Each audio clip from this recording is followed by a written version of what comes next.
nekk priorité si ñoom ñoo xam ne nekk si biir donc ñoom ñoo war a génn ñëw wax ak ñi nga xam ne ñoo askan bi.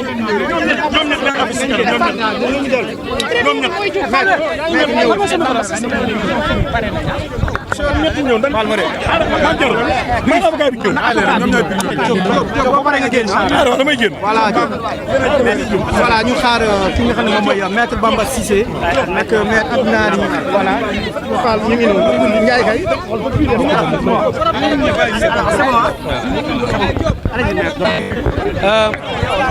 voilà maître ñu ñëw ci kàllaama Kocc d'abord lan lañ mën a tënk ci li nga xam ne moom mooy procès bi nga xam ne fa ngeen jugee nii waaw.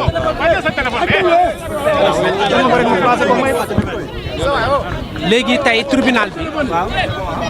tribunal bi dafa décider renvoyer affaire bi d'office pour convenance personnelle li ñu naan convenance personnelle mooy juge yi dossier bi dañ ko yéex a jot te booy àtte da ngay xam li ngay àtte pour bañ di violer droit Azoura wala droit Kairé ñu ne dañ koy renvoyer ba semaine prochaine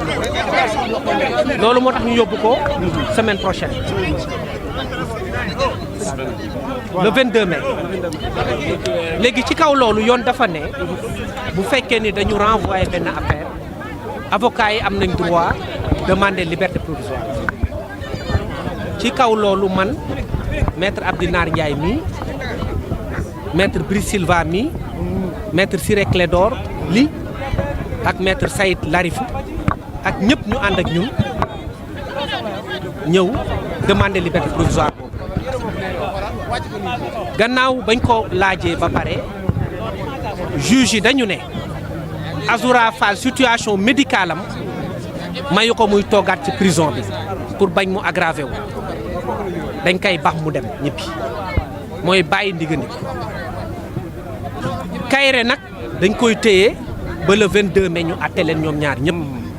loolu moo tax donc dañ ko may liberté provisoire Azoura Kairé day toog ba semaine prochaine incha allah ñëpp toog ñu àtte leen. dañ ci gis aussi lenn loo xam ne daf ñu jaaxal ci procès bi parce que dañu ne ay militants benn parti politique bi nga xamante ni moo fi nekkoon au pouvoir dañu ñëw ne ñoom dañuy constitué wu partie civile maanaam dañu dugg ci procès bi ñun ñu jàpp ni Azoura Fall ñaari nit la saaga muy Macky Sall nga xam ni ancien président de la République la ak ministre bu ñuy tuddee Mame Mbaye Niang moomu aussi nekku fi ñële ñëw ne ñoom seen militant lañ dañu saaga seen leader loolu moo tax ñu dugg suñu dossier ñu ne leen nag ñun droit moo ñu fi indi politique indi wu fi te tey yoon am na lu ñu jox ci dëgg parce que bu doon politique rek tey Azoura Fall du génn droit rek moo ko fi génn donc looy politique xamal ne bu duggee ci audience rek da koy yàq mënoo am ndam ci booy def politique ci biir tribunal bi parce que fii droit la ñuy xool ñun nag yàlla dafa def droit boobu moom lañ plaider ak tuuti xam-xam bi ñu yàlla may ñu jëfandikoo ko ba permettre Azoura génn maintenant ñoom bu ñu ñëwee wala ñi nga xamante ni ñoo nekk seen gannaaw ci procès bi su boobaa dinañ xool ndax li ñuy wax naan ñoom infraction bi nga xamante ni dañ ko def ñoom am nañ ci loo xam ne dañ leen ci gaañ wala yooyu su boobaa dinañ ko apprécier mais li ñuy bañ rek mooy ñu polluer suñu procès mooy ñoo xamante ni dañuy ñëw di def politique te dañ leen di ñaan ñu bañ ñu indil benn problème benn incident parce que ñun xamuñu yoon ñun droit rek lañ xam en français donc je dirais que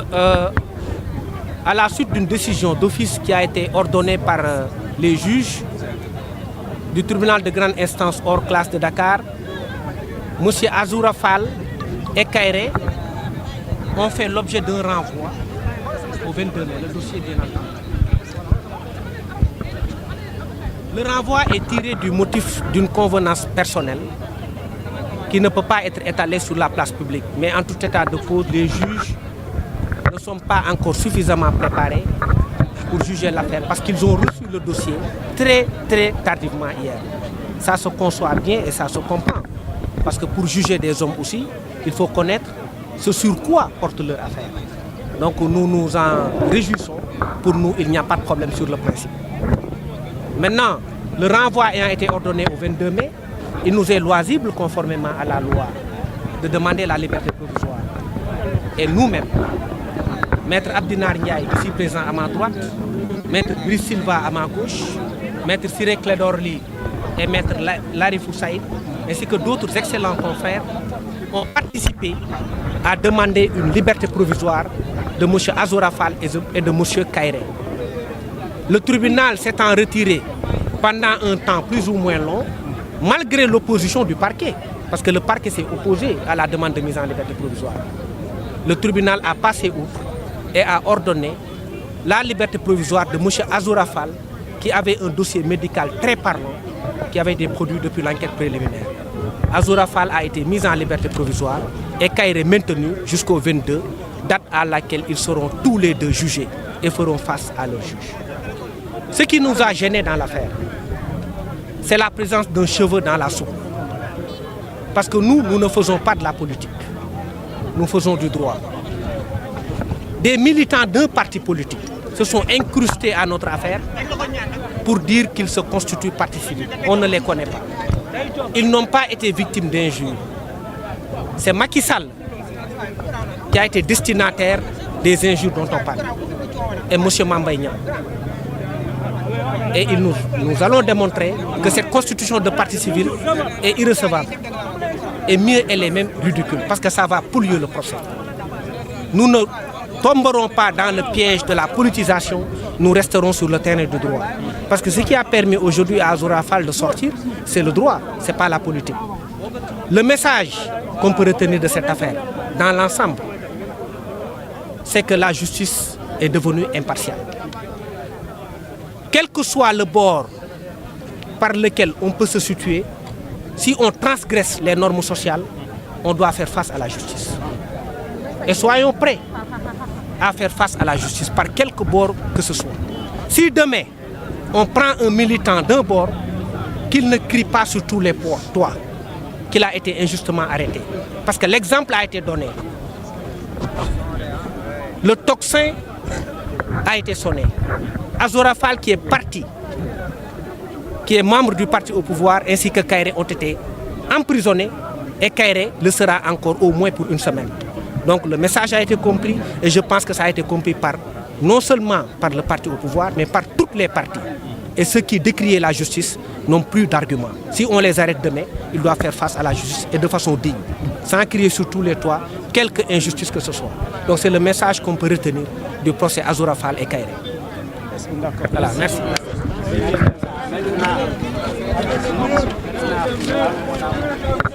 Bamba Cissé daal dina koy def suite ak on a dit que procès Azoura Fall ki nga xamante ne moo di Kairé comme ni ñu ko jëfandikoo. Azoura bénéficie d'une liberté provisoire jusqu'au 22 mai ñu war a ñëwaat fi nga xamante ne moom moo di ci tribunal bi. moom Kairé moom dafay daal di desandi fi nga xamante ne moom moo di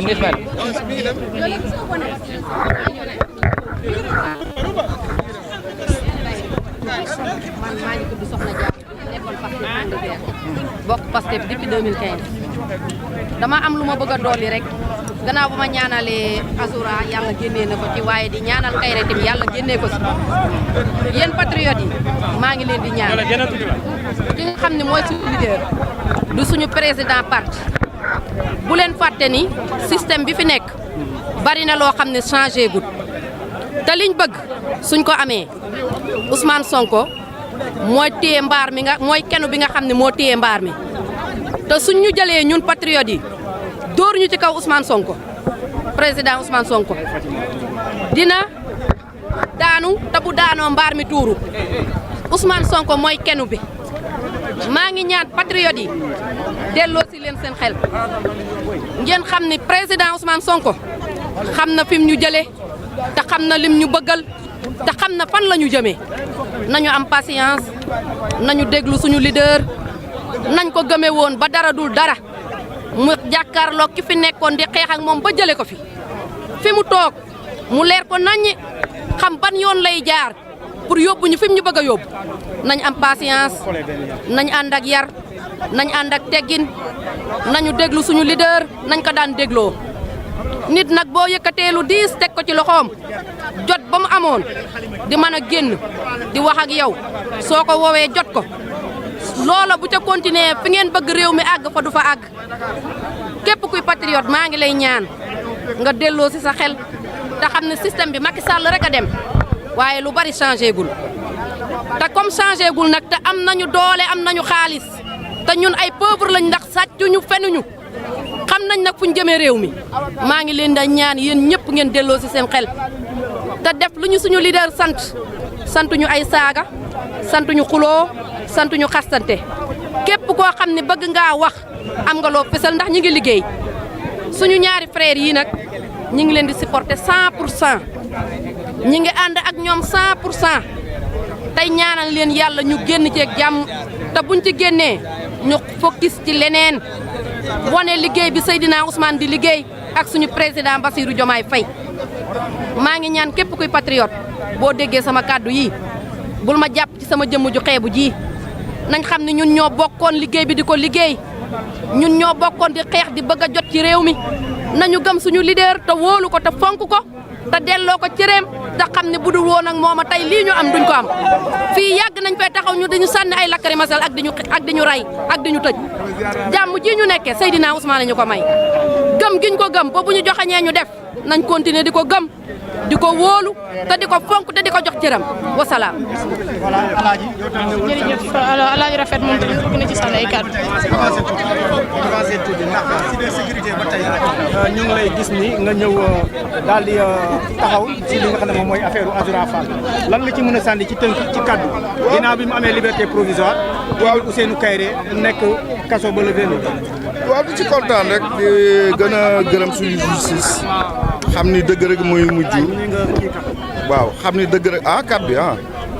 waaw di gërëm suñu justice rek xam ne dëgg rek mooy mujj parce que lii bettu ma woon parce que lii yëpp ay pexe la aussi di gërëm patriote yi nga xam ni ñëw nañu fi taxawu Azoura aussi di gërëm suñu président muy Ousmane Sonko